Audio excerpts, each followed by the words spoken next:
Angin merupakan salah satu bentuk energi yang tersedia di alam.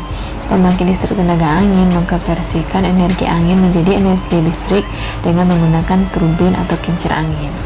Nah, di mana kincir angin itu merupakan sebuah alat yang digunakan dalam sistem konversi energi atau SCIA. Nah, kincir angin itu berfungsi merubah energi kinetik angin menjadi energi mekanik berupa putaran poros.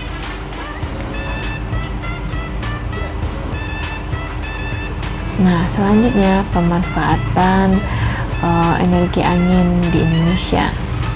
Pemanfaatan energi angin di Indonesia ini masih tergolong rendah.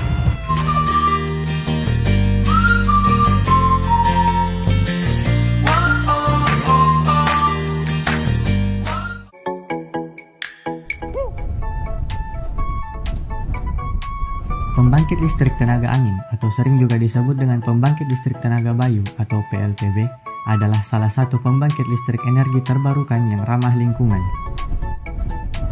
PLTB memiliki efisiensi kerja yang baik jika dibandingkan dengan pembangkit listrik energi terbarukan lainnya.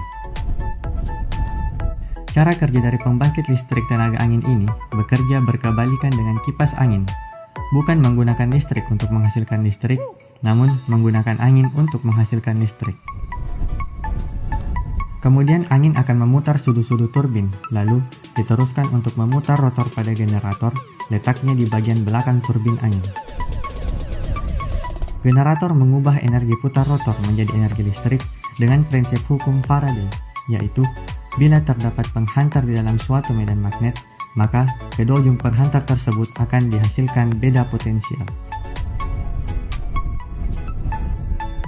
Ketika poros generator mulai berputar, maka akan terjadi perubahan fluks pada stator yang akhirnya dihasilkan tegangan dan arus listrik. Tegangan dan arus listrik yang dihasilkan inilah kemudian masuk ke transformator dan gardu untuk menaikkan tegangan arus listrik atau menyalurkan atau meneruskan tenaga listrik tegangan menengah ke konsumen tegangan rendah.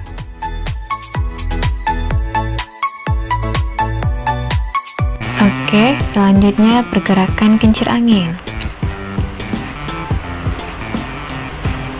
Apa itu kincir angin? Adakah yang tahu? Kincir angin adalah kincir yang digerakkan oleh angin. Lalu, bagaimana cara gerak kincir angin? Kincir angin akan berputar lebih kencang dengan bahan yang kaku dan ringan. Artinya, bentuk dan bahan kincir angin akan mempengaruhi kecepatan gerak kincir angin. Lalu, manfaat kincir angin sebagai berikut. Yang pertama, bergeraknya kincir angin akan menggerakkan generator listrik dan generator listrik akan menghasilkan listrik. Yang manfaat yang kedua itu kincir angin tradisional bisa digunakan untuk menggiling gandum. Dan ada juga kincir angin dapat dimanfaatkan untuk memompa air yang akan mengairi perkebunan. Selanjutnya, kesimpulan dari manfaat kincir angin itu yang pertama menggerakkan generator, yang kedua kincir angin tradisional dapat digunakan untuk menggiling gandum, dan yang ketiga untuk memompa air yang akan mengairi perkebunan. Nah, itu adalah pergerakan kincir angin. Sampai jumpa. Oke, selanjutnya untuk pengukuran data angin, di mana pemanfaatan energi angin secara ekonomis memerlukan lokasi dengan kecepatan angin rata-rata 6 meter per second atau lebih.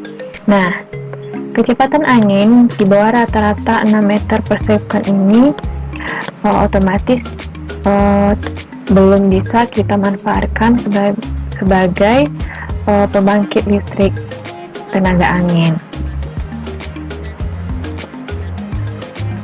Nah, selanjutnya, besarnya energi yang dimiliki oleh suatu daerah dalam satu tahun disebut dengan AKWH atau Annual Kilowatt Hour per meter kuadrat.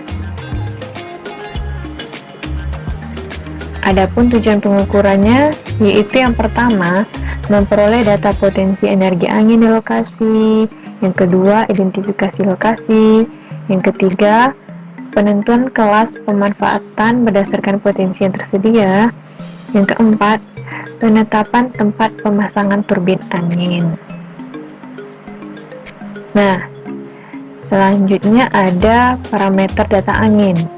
Nah, istilah parameter ini biasanya kalau dalam ilmu fisika itu merupakan besaran-besaran. Nah, artinya di sini parameter data angin itu atau bisa juga kita sebut dengan besaran-besaran data angin. Nah, di mana data angin itu ada berupa data primer dan data sekunder.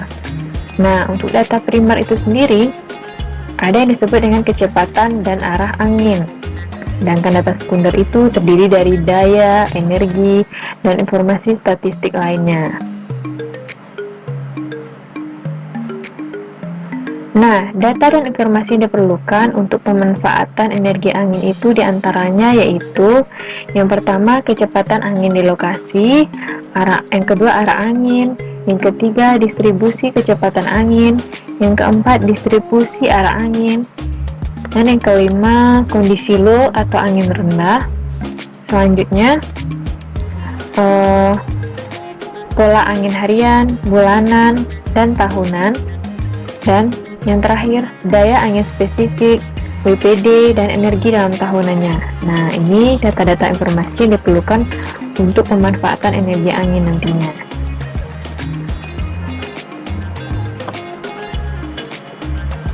Selanjutnya adalah kondisi topografi. Nah, kondisi topografi di suatu daerah itu sangat menentukan potensi angin atau kecepatan angin untuk sebagai pembangkit listrik gitu. Nah, jikalau seandainya lokasi tersebut tidak memungkinkan, topografinya itu tidak memungkinkan untuk dimanfaatkan sebagai sumber energi angin, maka kita tidak bisa melakukan pemasangan pembangkit listrik tenaga angin di sana karena tidak akan menghasilkan listrik dengan bagus gitu. Nah, adapun di dalam kondisi topografi itu ada yang disebut dengan elemen-elemen topografi. Nah, diantaranya yaitu yang pertama kekasaran permukaan atau yang biasa disebut dengan roughness. Nah, kekasaran permukaan ini merupakan hasil kolektif dari permukaan dataran dan rintangan yang akan menyebabkan penurunan kecepatan angin di dekat tanah. Nah, contohnya itu tanaman, hutan, bangunan, dan lain-lain. Nah, kalau seandainya tanah kosong, mungkin kecepatan anginnya itu akan lebih besar dibandingkan dengan tanah yang terdapat pohon-pohon besar atau terdapat bangunan-bangunan, maka kecepatan anginnya akan terhambat gitu. Sehingga kekasaran permukaan ini juga menjadi elemen utama topografi. Nah, yang kedua ada yang disebut dengan orografi. Nah, orografi itu adalah suatu bentuk dataran yang menghasilkan pengaruh tambahan terhadap angin yang dapat mempercepat dan memperlambat. Misalnya kayak bukit, lembah, gitu. Nah, kalau seandainya angin yang berada di bukit itu pasti akan lebih besar dibandingkan dengan angin yang berada di wilayah rendah gitu. Yang ketiga, ada yang disebut dengan rintangan atau yang biasa disebut dengan obstacle. Nah, obstacle ini juga sangat mempengaruhi kecepatan angin. Efeknya itu secara vertikal akan bertambah sampai 3 kali tinggi rintangan dan dalam arah horizontal sampai 30 sampai 40 kali tinggi rintangan.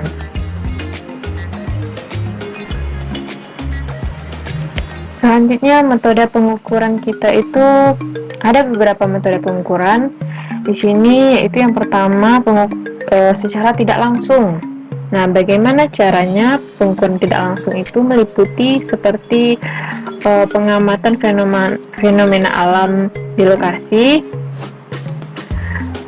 misalnya dengan bertanya kepada sumber-sumber di sana gitu, bagaimana keadaan alam di sana itu, apakah anginnya kencang atau tidak gitu kan, termasuk pengukuran tidak langsung. Atau kita bisa juga mencari-cari data-data dari internet mengenai kondisi di suatu wilayah tertentu. Nah, itu juga termasuk pengukuran tidak langsung gitu. Nah, selanjutnya yang kedua adalah metode pengukuran langsung. Nah, bagaimana caranya metode pengukuran langsung ini? Untuk metode pengukuran langsung ini, kita dapat langsung mengukur parameter data angin tadi langsung di lokasi. Misalnya kecepatan anginnya itu akan kita ukur dengan alat yang disebut dengan anemometer gitu. Nah, yang ketiga, pengukuran sesaat di lokasi atau yang biasa disebut dengan survei. Nah, untuk metode pengukuran survei ini sendiri, ini hampir sama juga dengan metode pengukuran langsung.